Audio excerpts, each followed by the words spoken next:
Discount দেই না, আমার লাস্ট পর্যন্ত 3500 টাকায় আমি সেল করি। ঠিক আছে 3200 টাকা করে 5250 টাকা লাগে মানে দ্বিগুণ। না স্যার, এগুলা ডিসকাউন্ট কি লেখা আছে প্যাকেটের না, গায়ে লেখা নাই? তাহলে আপনার কিভাবে বুঝবেন? এখানে ডিসকাউন্ট দিয়েছে, আমার কোনো ফিক্সড রাখিনি। আমি আপনার একটা জিনিস দেখাই, বাইরেও কোথাও লিখেন নাই যে এখানে সকল প্রোডাক্ট ডিসকাউন্টে বিক্রি করা হয়? না এখানে বেশ ডিসকাউন্ট আছে। আপনি আমার অ্যাবসেন্স বা আপনারা অ্যাবসেন্সে, এই মিডিয়ার অ্যাবসেন্স আপনি লোক পাঠায়েন, যদি আমার কথার সাথে আপনার কাজের সাথে যদি মিল না থাকে, ঠিক আছে, আপনি যে বিচার করবেন আমি ওই বিচার মানি। আমরা একটু বলি শুনে, এখানে আপনি এমআরপি লিখে দিয়েছেন 5250 টাকা, তাই না?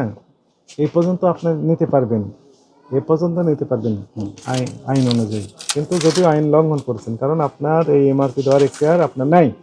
স্যার আমি আপনাকে একটা জিনিস দেখাই, এখন আপনি শুনেন, এখন এটা শুনেন, একটু আগে আমি একটা পারফিউম সেল করছি, ওই মেশিনটা দেখান, ওই কোনটা?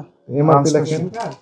না, ওটা বারকোড ইয়া করেছে, কোথা করেন? এটা হচ্ছে কম্পিউটার। কম্পিউটার দিয়ে করেন।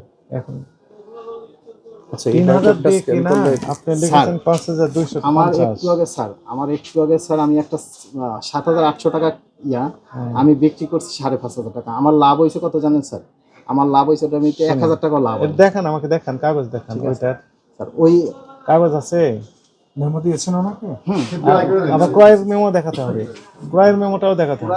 ওটা তো তাহলে আমরা ধরবো যে আপনি 3000 কিনেছেন, লিখেছিলেন 7000, বিক্রি করছেন 6000। আমি তো আপনার একটা সুন্দর কথা বলছি স্যার, আপনি যদি বিশ্বাস করেন আমার অ্যাপস আমরা দেখছি তো, বিশ্বাস এই তো মিডিয়ার অ্যাবসেন্সে স্যার, মিডিয়ার অ্যাবসেন্সে আপনিও আইছেন না, আপনার ফেস তো সবাই চিনে স্যার, ঠিক আছে? বাংলাদেশের মানুষ এমন কোনো লোক নাই যে আপনার না চিনে।